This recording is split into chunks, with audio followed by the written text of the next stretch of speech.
Savez-vous que dans l'immensité de l'espace interstellaire, là où vos pieds ne reposent sur aucun sol, il n'y a ni haut ni bas?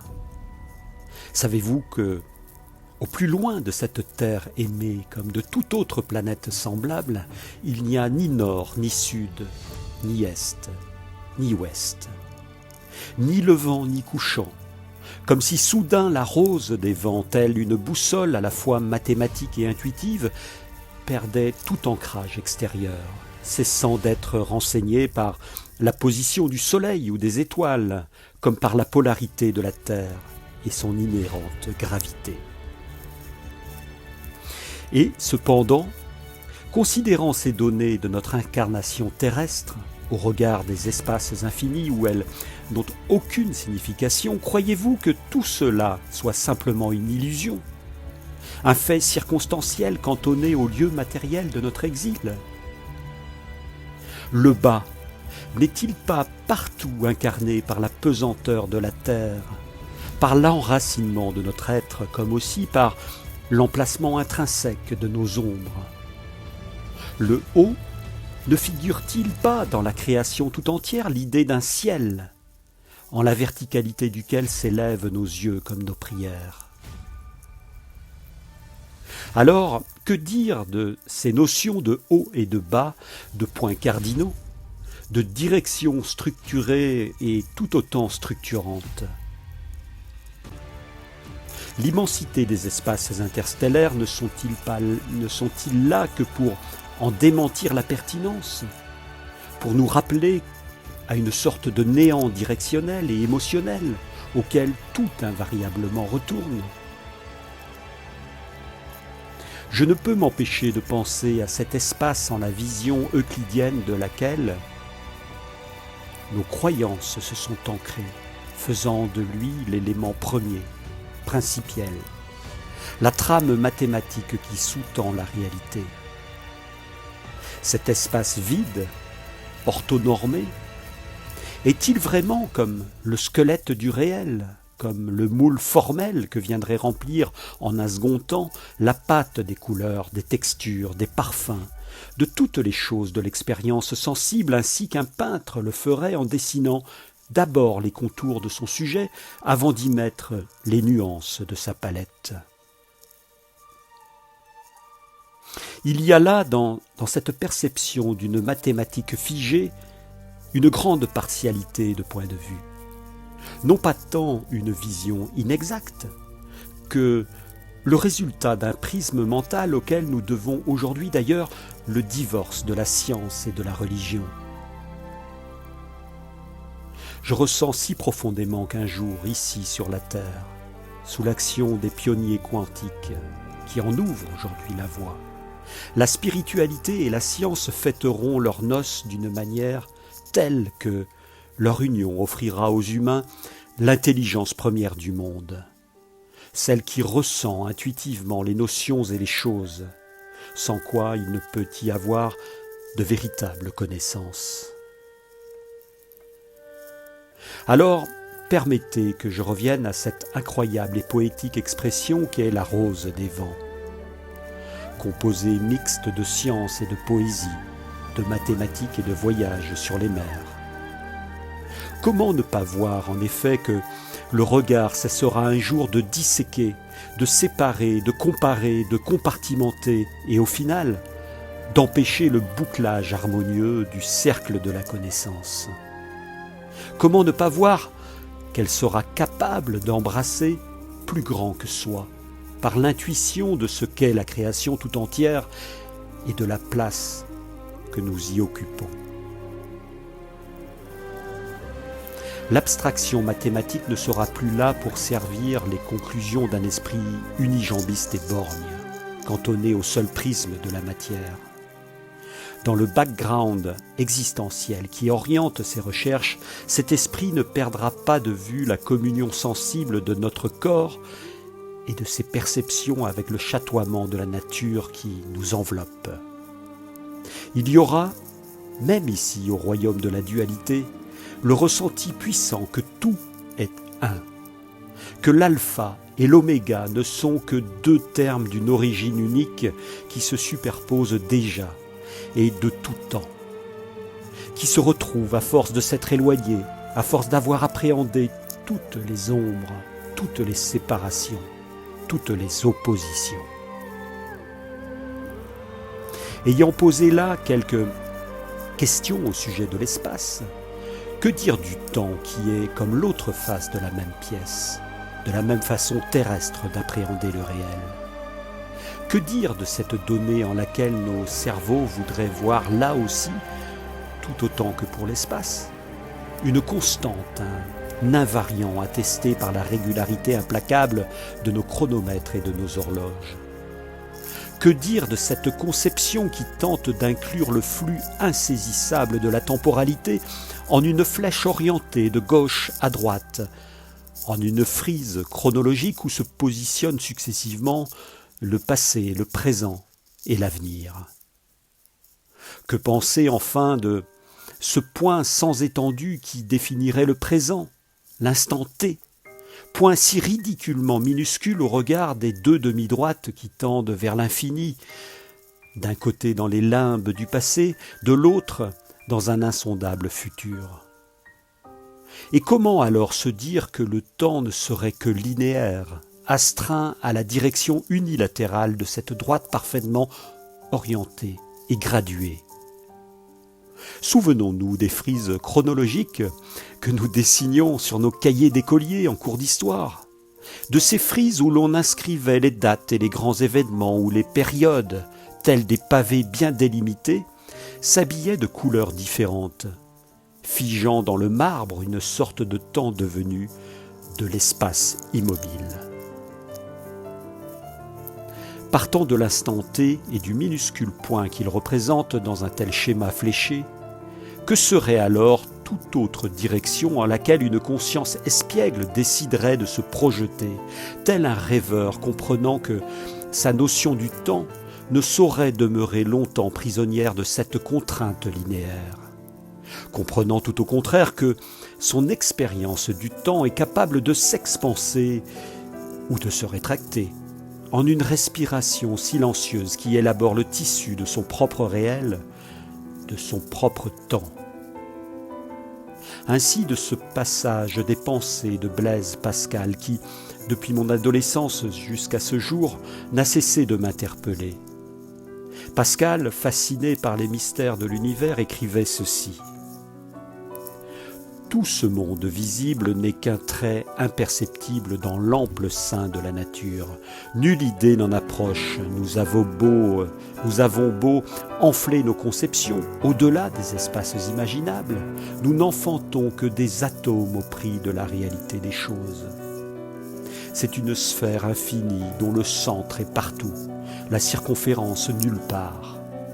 Enfin, c'est le plus grand caractère sensible de la toute-puissance de Dieu que notre imagination se perde dans cette pensée. » Fin de citation. Nous comprenons bien que ces deux notions que notre esprit se plaît à objectiver, l'espace et le temps, ne tardent pas à se muer en concepts réducteurs qui laissent notre intuition profondément insatisfaite, tout au moins incapable d'embrasser la teneur du réel ainsi que sa globalité. L'outil mathématique cesse soudain d'être opérant là où la conscience, ou le simple regard tourné vers le ciel, entrevoit le champ de l'incommensurable et de l'indicible. La parade est alors aux subterfuges poétiques tels que Pascal sait les produire. Ils nous font éprouver le frisson de l'infini, le vertige de l'immensité, avec une plume ô combien talentueuse, mais ils ne parviennent jamais, ces subterfuges, à jeter des ponts entre le savoir et la foi, entre l'intuition et la connaissance, laissant l'une et l'autre se regarder face à face, sans se reconnaître, sans voir qu'en un lieu premier de la création, elles ne sont qu'une seule et même chose. Ainsi écrit-il: « Le silence éternel de ces espaces infinis m'effraie. Et revenant sur son obsessionnel questionnement quant à l'espace et au temps, voici ce qu'il nous dit. Je vois ces effroyables espaces de l'univers qui m'enferment, et je me trouve attaché à un coin de cette vaste étendue sans que je sache pourquoi je suis plutôt placé en ce lieu qu'en un autre, ni pourquoi ce peu de temps qui m'est donné à vivre m'est assigné à ce point plutôt qu'à un autre de toute l'éternité qui m'a précédé et de toute celle qui me suit. Fin de citation. Finalement, à lire ces questions, les mêmes qui ont tourmenté mes années d'adolescence, je comprends qu'il y a dans cette jubilation poétique une complaisance morose à décrire une humanité abandonnée au fond d'un univers froid et vide. Pire, une tristesse sourde à se dire que les trésors de l'imagination s'échoueront finalement toujours dans la seule matérialité d'un monde sans Dieu, d'un monde où l'homme, venu du néant, y retourne sans autre récompense que d'avoir un jour vécu et, si l'on en croit la philosophie de vie de Pascal, d'avoir un jour souffert. Quelle tristesse que celle capable de se transformer ainsi en une angoisse existentielle encore bien plus profonde et désespérée, génératrice d'une vie qui semble ne jamais pouvoir accéder à la compréhension d'elle-même, ni à celle de l'univers dans lequel elle s'inscrit. Nous savons que Pascal ne résoudra pas l'inconnu de cette équation, ni les termes de cette dualité entre le savoir et la foi, autrement que par l'idée d'un pari sur l'existence de Dieu. Ce pari fou, ce saut de l'ange de la pensée, apparut à Pascal comme la seule porte de sortie pour une angoisse existentielle insurmontable que même les frivolités du divertissement ne seraient parvenues à conjurer durablement. Quelle drôle d'idée que ce pari, preuve s'il en est que l'humain avait fait de son intellect le maître étalon de tout ce qui est, au risque de se heurter à d'incompréhensibles notions qu'un chausse-pied mental eût pourtant voulu faire entrer de force dans une chaussure trop petite. Que de fragilité dans le fondement d'une foi qui, manifestement, ne pouvait qu'échapper totalement à la sphère de compétence du seul intellect. Tel un aveugle né, devisant sur l'existence des couleurs, le pari enfantait une foi téméraire mais fragile, conquise comme on se lancerait dans un jeu de hasard. C'est comme si les dés étaient jetés dans un puits sans fond et que le hasard lui-même se moquait du résultat. Impossible alors de prouver l'existence ou la non-existence de Dieu, ne demeurant alors pour Pascal que le seul intérêt d'y croire. Nous revenons toujours et encore à cette dualité, celle entre savoir et croire, celle d'un homme prisonnier dans un système matriciel qui ne lui permet plus d'élever son regard et de comprendre qu'en un lieu plus élevé de la conscience, l'opposition de ces deux notions duelles s'annule. Les siècles ont passé. L'indépassable opposition du cœur et de la raison, de la science et de la foi, a structuré ces temps difficiles qui, même au siècle suivant, pour établir le prétendu règne de la liberté, ne purent échapper aux conséquences de cette dualité conflictuelle de la conscience humaine, souillant du sang des décapités par milliers la Déclaration des droits de l'homme et du citoyen, et faisant finalement bien peu de cas de l'objet d'un pari théologique que niait désormais la rationnelle ambition de cette période que d'aucuns nommèrent celle des Lumières. Tout le malheur des hommes vient d'une seule chose, écrivait Pascal, d'une seule chose qui est de ne pas savoir demeurer au repos dans une chambre. Pourtant, ce ne fut pas, à la fin de sa courte vie, dans une chambre sereine qu'il se retira, chambre qui eût manifesté la manière de trouver le repos du corps et de l'âme. S'il vendit tous ses biens au profit des plus pauvres, mettant ainsi en pratique une forme exemplaire de charité, quel acharnement de sa propre conscience s'infligea-t-il ensuite, en lieu et place d'une paix et d'une complétude qui n'appartenaient décidément pas à son registre d'expérience. Il fallait jusqu'au bout que Blaise Pascal, tout comme selon lui l'homme avec un grand H, furent faibles et misérables. Il fallait que cette condition d'indignité intrinsèque fût poussée à son extrême pour, peut-être, plaire à ce Dieu incertain et lointain. Il fallait que l'homme éprouvât au plus profond de sa chair toutes les affres de cette misère, comme si alors cette souffrance volontaire eût été capable de racheter un peu de cette indignité et de constituer, comme par l'effet d'un miroir inversé, la projection éphémère de sa grandeur. Songez plutôt à ces mots qu'il écrivit en 1662, à l'âge de 39 ans en ses derniers jours d'agonie. Je connais le danger de la santé et les avantages de la maladie. Ne me plaignez point. La maladie est l'état naturel des chrétiens. Parce qu'on est là, parce qu'on est par là comme on devrait être toujours. C'est-à-dire dans les souffrances, dans les maux, dans la privation de tout bien et de tout plaisir des sens, exempt de toutes les passions, sans ambition, sans avarice, et dans l'attente continuelle de la mort.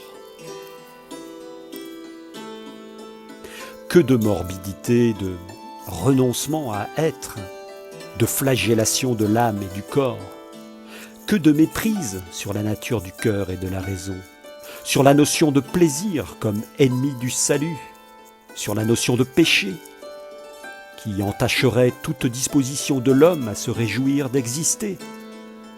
L'âme, inspirée du poète, s'est pourtant posée sur le rebord du monde. Elle a cherché à embrasser l'immensité fascinante de l'univers. Confrontée à cette incontournable question de l'espace et du temps, du savoir et de la foi, elle a entrouvert par sa poésie la porte d'entrée de la voie intérieure.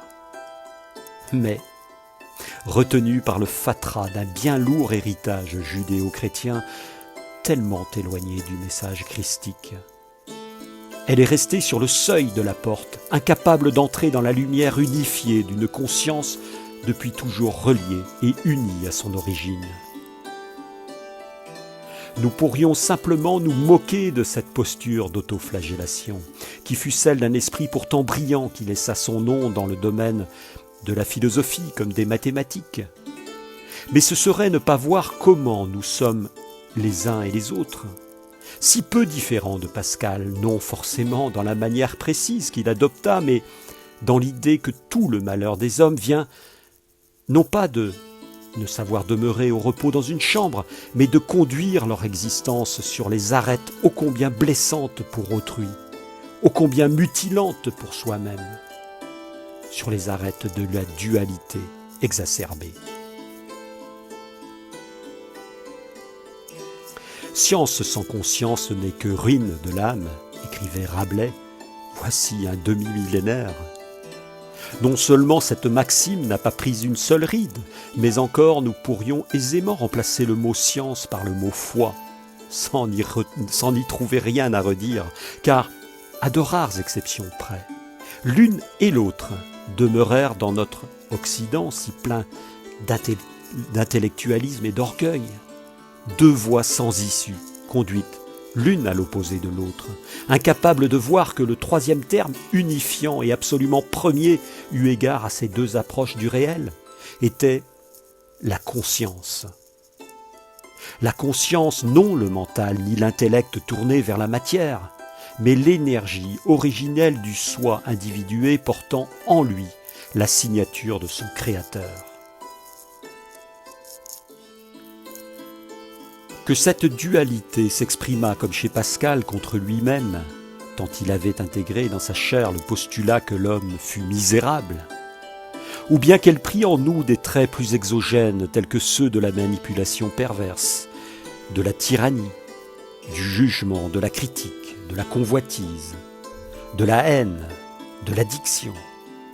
c'est toujours la même lourde incapacité à ouvrir notre être à la conscience de l'un, à l'énergie créatrice unifiée ce fut donc cela qui fut cause de bien des tourments, de bien des conflits, qu'il fût intérieur à notre âme et destructeur de notre propre schéma d'existence, ou bien qu'ils fussent tournés vers l'extériorité, vers une altérité à soumettre, à nier, à détruire.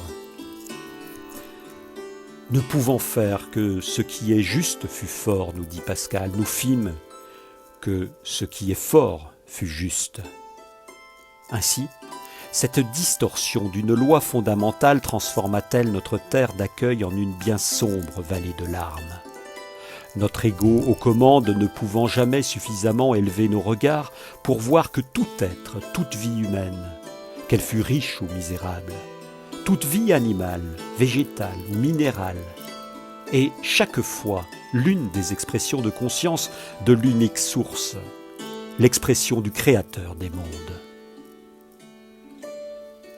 C'est toujours la connaissance des lois premières de l'existence qui fit défaut, tant dans la compréhension de ce que nous sommes en tant qu'âme humaine incarnée, que dans la compréhension des principes organisant les structures de l'être, du vivant dans son ensemble.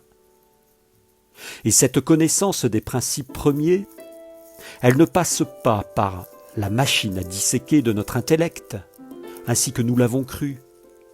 Tout au moins, elle ne passe pas par le seul prisme de celui-ci, sous l'investigation duquel les lois premières demeurent totalement inappréhendables, parce que hors d'atteinte de sa perception. Quant à la foi, elle demeura une attitude aveugle dont le pari pascalien nous rend ici la juste image. Entachée d'une infériorité ontologique, elle dut se contenter de n'être qu'une croyance en quelque chose qui ne peut être prouvé scientifiquement et qui, par conséquent, ne pouvait recevoir la moindre lettre de noblesse de ce vers quoi tendait l'Occident tout entier. Elle fut d'un côté l'apanage d'esprits mystiques qui conservèrent un lien sacré avec notre source de l'être, mais qui demeurèrent le plus souvent incompris. Elle se solidifia par ailleurs au travers des églises en des doctrines rigides et dogmatiques, qui ne pouvaient qu'en dénaturer l'essence première. La foi, comme élan spontané vers notre principe de vie immanent, se mua en un corpus de dogmes qu'il fallait seulement accepter comme on accepterait que Dieu contrevint à ses propres lois et qu'il accorda lui-même de l'importance à prouver son existence aux yeux des hommes par des faits antinaturels, ou qui tout au moins échappassent volontairement à notre capacité de compréhension. Enfin, la seconde moitié du XXe siècle, renversant pêle-mêle toutes les anciennes figures d'autorité pour en ériger de nouvelles, se plut de diverses manières à faire de la foi une attitude de réconfort pour les âmes faibles, incapables d'assumer que toute conscience émane d'une combinaison fortuite d'atomes, de molécules, de métabolismes, de systèmes engendrés par une ingénieuse combinaison de la matière.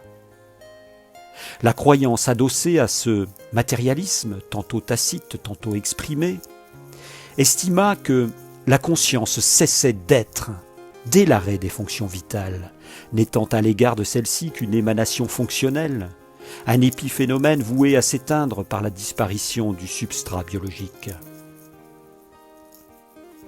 La foi n'était alors plus qu'un palliatif illusoire propre à consoler et à leurrer l'être humain dans l'éphémère et difficile parcours de sa vie. Pour Karl Marx, prenant les traits de la religion, elle faisait figure d'un narcotique administré au peuple afin de lui faire mieux accepter sa misère et de lui passer toute envie de revendiquer une meilleure situation. Ce qui laissait bien sûr les coudées franches aux structures de dominations établies. Que ceci comporta des vérités, certes, mais il fut alors aisé d'extrapoler, de confondre la religion et la foi, l'institution et l'attitude intérieure qui, elle, ne nécessite aucun intermédiaire, aucune institution entre l'âme et son Dieu. Il fut alors presque impossible pour beaucoup, de ne pas jeter le bébé avec l'eau du bain, de ne pas rejeter la foi avec l'institution humaine. Beaucoup d'hommes et de femmes ayant subi les affres d'une éducation religieuse extrême et dénuée de l'amour christique, qu'elle était pourtant censée véhiculer, beaucoup de ceux-là qui ont connu les internats inhumains et les sévices de toutes sortes, se murèrent dans un athéisme vindicatif dont les racines se perdaient dans un puissant ressentiment à l'égard des religieuses et des prêtres, lesquels contrarièrent violemment l'aspiration la plus ardente des enfants à être, quand ils n'abusèrent pas sexuellement de cette jeunesse dont ils avaient la charge. Quant à la science, depuis le lieu qui fut toujours son point d'observation, celui de l'intellect, elle ne put que séparer le savoir entre d'un côté les sciences dures, dites exactes, et de l'autre les sciences molles, qualifiées d'humaines, comme pour en excuser par avance les imperfections et relativiser le degré de vérité que l'on peut en attendre. Sur fond de ce découpage du réel, la science ne put que se fragmenter, se compartimenter, se spécialiser en ne parvenant jamais à comprendre le schéma unifiant, celui de l'énergie originelle de conscience et des formes qu'elle produit en se densifiant. Elle n'accéda pas à cette notion d'une énergie créatrice qui sous-tend tout ce qui est et qui produit l'ensemble des manifestations de l'être, qu'elles fussent humaines, animales, liées au cycle de vie des plantes, mais aussi des planètes, des constellations, de tout ce qui fut porté à l'existence, sans exception. Mais alors, que dire à présent?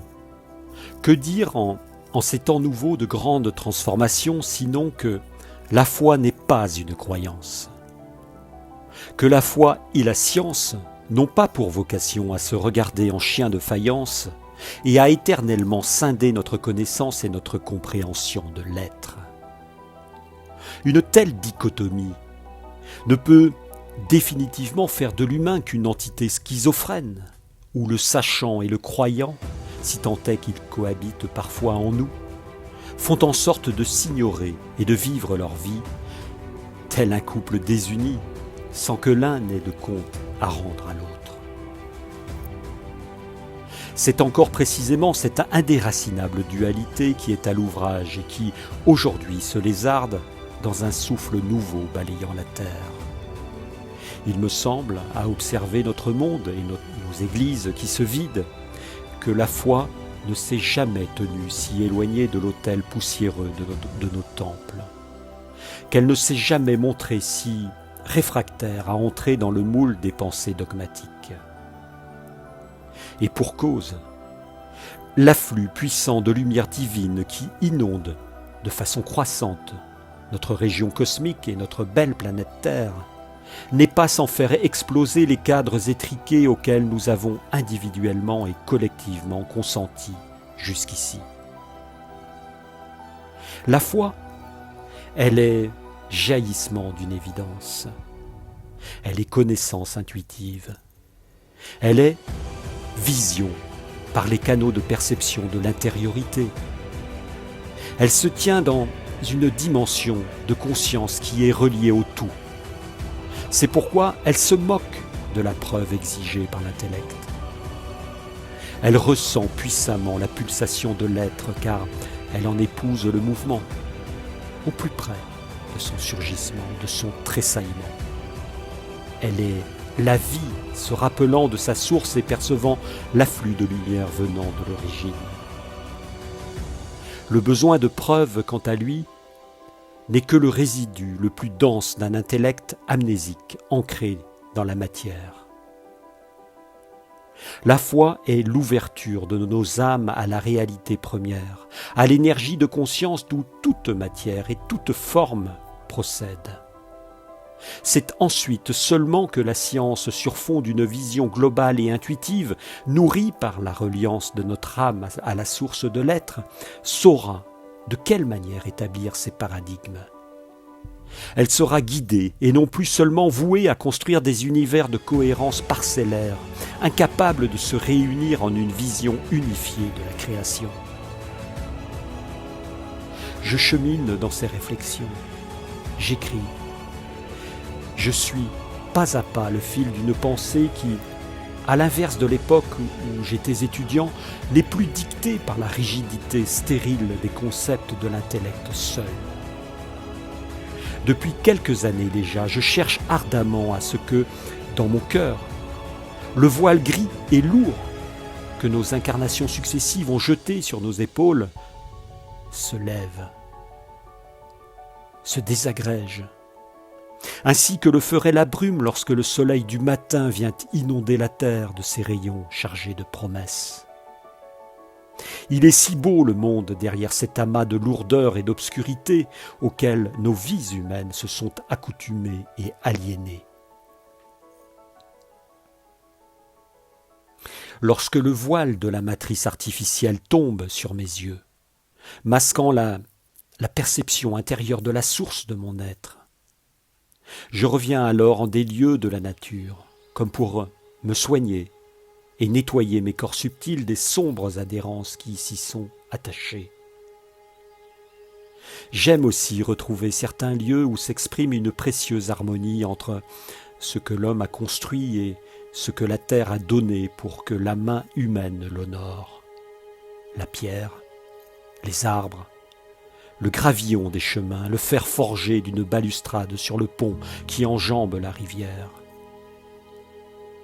Au printemps, les lianes du chèvrefeuille s'y enlacent, tandis que leurs fleurs odorantes réjouissent nos sens. C'est une histoire d'amour entre l'homme et la terre que celle qui a permis d'extraire ces pierres et ce métal afin que des artisans passionnés, des ferronniers, des tailleurs de pierre, des sculpteurs réalisent ces œuvres d'architecture inspirées qui conduisent et qui élèvent l'esprit tout en le reliant à la terre-mère. Je ne peux m'empêcher de penser au prieuré de Caillac, à Gradignan, étape sur le chemin de Compostelle. J'y retourne souvent, j'y retrouve à travers la pierre ouvragée mêlée aux mousses apparemment insignifiantes et aux arbres majestueux, j'y retrouve un accès silencieux au miracle de l'un qui produisit tout ceci et qui, dans le temps suspendu de l'instant présent, me relie aux contrées célestes d'où procède toute chose. Il est bon de retrouver ce chemin intérieur duquel tant de simulacres nous détournent. Il est bon et tellement réjouissant pour le cœur de ressentir à nouveau la pulsation du divin devenu monde et qu'indifféremment nous nommons vie ou amour. Loin de la désespérance de Pascal, loin de nos morosités, de nos désespoirs, cela est.